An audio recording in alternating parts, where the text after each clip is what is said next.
We then realized that it may not be a good idea and not possible to go to different places and do the programs every time. So we started with the e-learning, starting off with the free YouTube videos. And there are over 400 videos which are available freely in that perspective. And these videos basically are accessible to across the globe. And a lot of people have been accessing these videos over this time. And as we are looking at currently, there are a lot of people who are subscribing even to this program as well. So there are over 1.5 million views which have been given in these videos in terms of this e-learning program.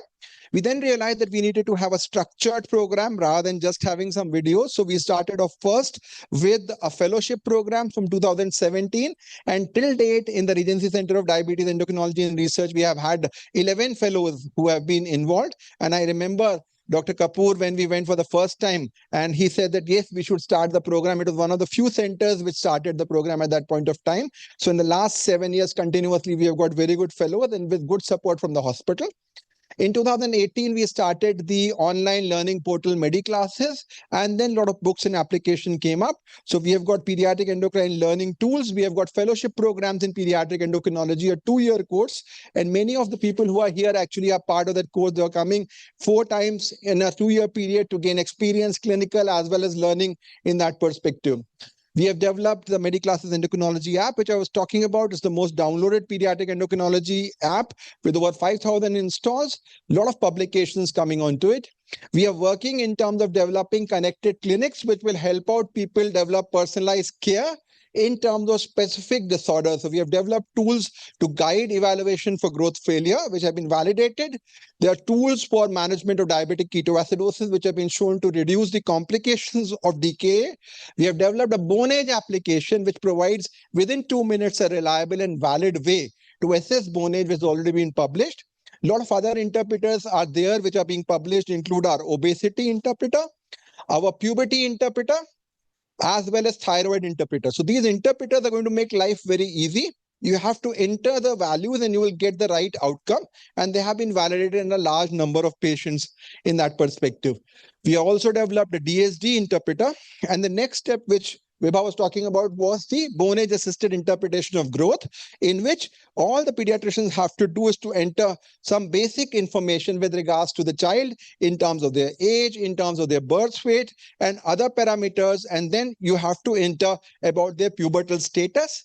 And then you can either have a manual entry of bone age, or you can have a data which you have to select the sites and get the right data in terms of bone age. Now, this bone age assisted interpretation of growth is a tool we have been using and validating for the last 1 year in our center.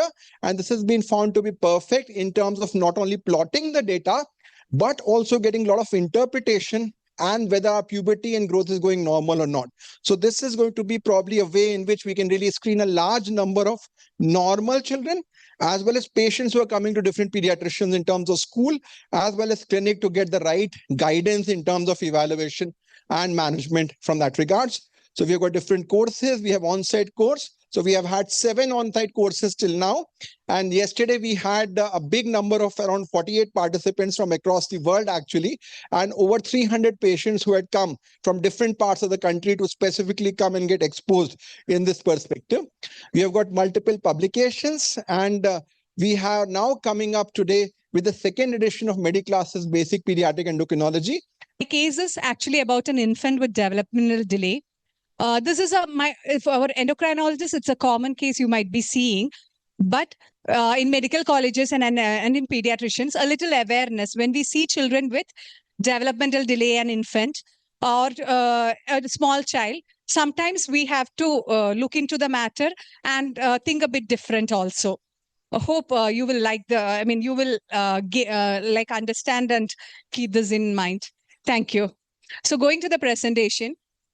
So this boy actually came to us when he was 1 year and around, he was going to be about 2. The informant is his mother and grandmother, and it's reliable.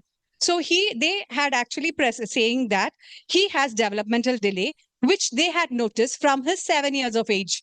From then on, they had been to doctors, and every time it was informed to them that the child will become better over time. So they had waited all this long, and then they actually came to my professor, Dr. Babu Francis, and I'm very thankful to him that he allowed me to work up in this case, and then I'm able to present this over here. So he came to sir, and then we are seeing the child. We have seen a child who has failure to thrive. So obviously this child is very small for his age, and his weight is also down. And at the age of around 2 years, he was unable to walk. But otherwise, he's able to sit, and then he speaks a few words. But obviously, he has GDD. And the history that is going to strike us when the mother and grandmother repeats on saying is, this child keeps on asking for water. We have the bottles, right? The top of that, he has a small thing on his hand, and he'll keep on asking for water every minute. You are standing near him, he keeps on asking for water. To the extent they are scared because he's always overflowing. His diapers are always overflowing. So they do not want to give him water, but he keeps on asking for water. This is the typical history that they have given from almost 1 year of age from the time they are reaching us. So by history, when we take, obviously, I said developmental delays there, and he's hypotonic, and he has the weakness. I already said that he's not unable to walk. We couldn't find any other neurological deficit. I meant the cranial nerves. And there is clear-cut history of polyuria, polydipsia. He has a relative constipation. He wasn't gaining weight. And they also say that he always tries to avoid salt and sugar. By nature, he's always trying to avoid that. And by past history, when we actually asked whether he was admitted for unexplained recurrent fevers, we wanted to see whether dehydration, he got admitted. They didn't give us a positive history like that, but they have been to doctors. That's it. Antenatally, we didn't get anything suggestive, nor in the family also. This is a family tree. There was nothing suggestive of a similar thing they haven't seen in their family. He was immunized, and then like not much of a positive thing got over there. So to summarize, this is a 2-year-old child who is firstborn of non-consanguineous marriage, and there was no significant antenatal history or postnatal history, with failure to thrive, polyuria, polydipsia, aversion to sugar and salt, with developmental delay, more on the gross motor area. Now coming to the examination part, you can see that he is a hypotonic child. So the posture, just to say about the posture, and these are the vitals, and developmental delays there. I'm just rushing through just the important points I'm just mentioning. Okay, so his weight is 6.5 kg, height is around, length is around 73. With head to foot, we felt a slight high arch palate is there, and round to faces is there. But like we cannot call him syndromic as such, but a few features we had felt at that time. Otherwise, overall, he looks normal. This is the chart depicting the same thing, that he has failure to thrive. CNS examination. The CNS examination about cranial nerves and things were normal. He has mild hypotonia is there. Other systems were also relatively normal. So now I'll go to so these were the differential diagnoses we were thinking about. And now coming to the investigations. So investigations, when we did the serum sodium, it was 159. And serum osmolality is 310. Urine osmolality is 164. Urine specific gravity is 1005. So with this, we wanted to do a water deprivation test, but we couldn't do it because overnight it was very difficult to him to maintain him. So we couldn't do it. And with this is just with the sodium and all these levels, actually we could make out the case. And the ABG was also done, which was normal. Routine, he was anemic, and rest of the systems were almost normal.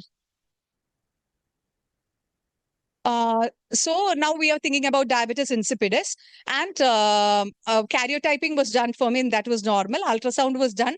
Then actually for the first visit also, this was suspected and genetic test was sent.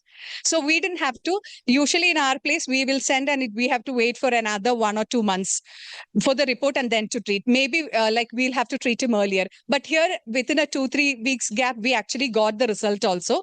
As you see the result, this is because he has, what I wanted to mention is, because he has this developmental delay and all these things, whenever he comes, the PGs take him for CNS case, right?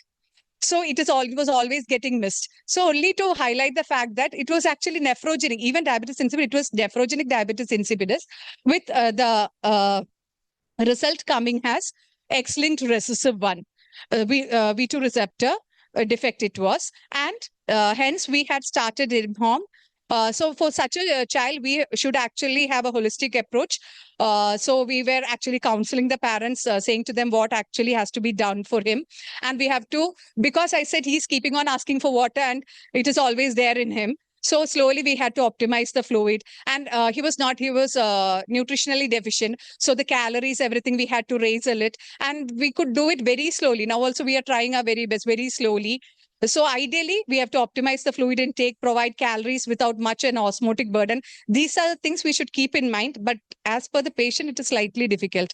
High calorie density feeds, we have to restrict the sodium. Low protein diet has to be governed. And whenever he's voiding, he has not started voiding on his own. So ideally, we should train them to frequent voiding, double voiding, all the stones. And the main thing is we have to maintain the euvolemia. We started him on a combination of hydrochlorothiazide and amiloride. So hydrochlorothiazide will actually help us to reduce the urine output, and the hypokalemia and the other features can be controlled by the amiloride. The combination we are giving is Kespar 50 by 5.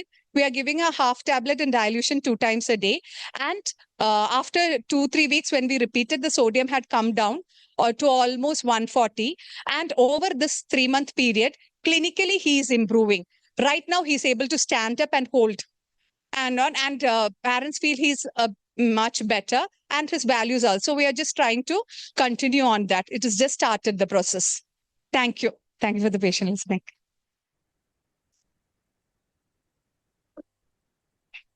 Thank you so much, ma'am, for the amazing talk, please.